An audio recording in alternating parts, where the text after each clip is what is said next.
Баршаңызға сәлем, сіздермен Мадина. Бүгін біз сіздермен кафедегідей балықтың қуыру құпиясымен бөлісетін боламын. Өте дәмді, сырты қытырлақ, қып-қызыл дәмді болып шығады. Видеоны көрмес бұрын каналға тіркеліп қоюды ұмытпаңыз. Ең алдымен сазан балығымызды аламыз. Іші толығымен жуып тазаланған.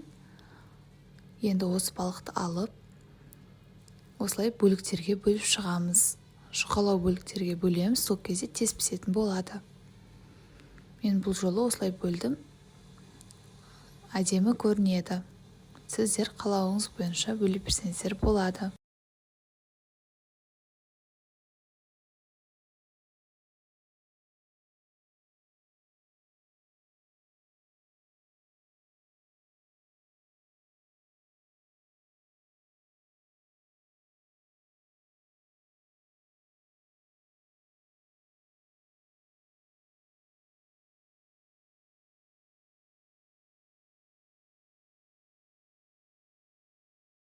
Барлығын бөліктерге бөліп алғаннан соң тұз сеуіп шығамыз. Екі жағына бірдей етіп тұздап аламыз.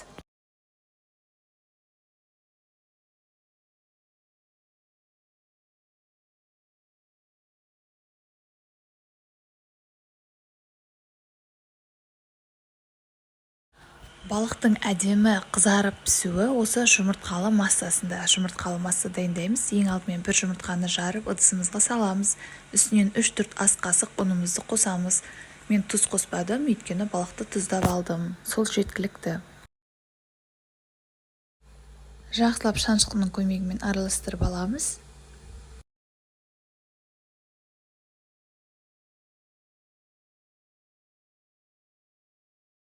Үстінен жарты стақандай су құйып, тағы да жақсылап араластырамыз, ешқандай мочки қалмайтындай.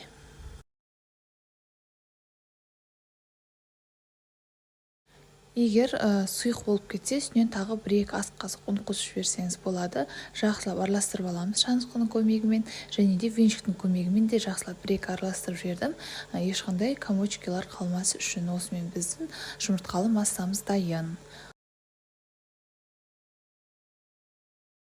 Осы жұмыртқалы массаға балығымызды саламыз да, қызып тұрған майда екі бетін қызартып пісіріп алатын боламыз. Осылай майды құйдық, батып тұратындай болуы қажет. Бір беті қызарған соң екінші бетіне ауыстырамыз. Қып-қызыл әдемі болып шығады балықтарымыз. Асты қаттылау отта тұра бергені дұрыс. Баяу қойсаңыз майды өзіне сіңіріп алып, пісуі қиын болады, балықтарыңыз майлы болып кетеді. Осылай әдемі болып шықты балықтарымыз. Қызартып, екі бетін осындай видеода көрсетілгендей етіп қуырамыз.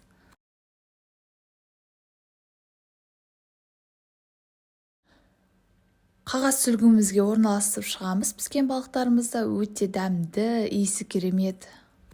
Әдемі балықтарымыз пісіп шықты. Енді қалған балықтарымызды дәл осылай жұмыртқалы массаға салып, қызып тұрған майда екі бетін қызартып, қуырып аламыз. Бір беті толық қызарғаннан соң екінші бетіне ауыстыратын боламыз. Достар, менің арнамнан неше түрлі оңай, сәтті шығатын рецепттерді таба аласыздар. Сондықтан міндетті түрде подписаться кнопкасын басып қойыңыз, қасындағы қоңырау белгісін басып қойыңыз. Сол кезде менің арнама жаңа видео шыққанын біліп отыратын боласыз. Лайк басып, пікір қалдыра кетіңіз. Видео ұнаса, достарыңызбен бөлісуді де ұмытпаңыз.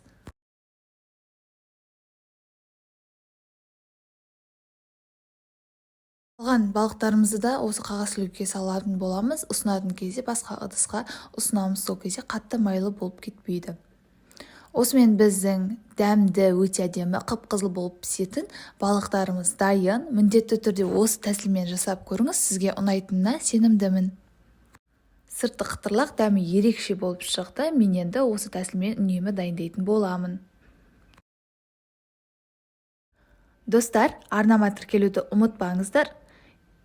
Лайк басып, пікір қалдырыңыздар. Астарыңыз дәмді болсын. Сіздермен болған Мадина.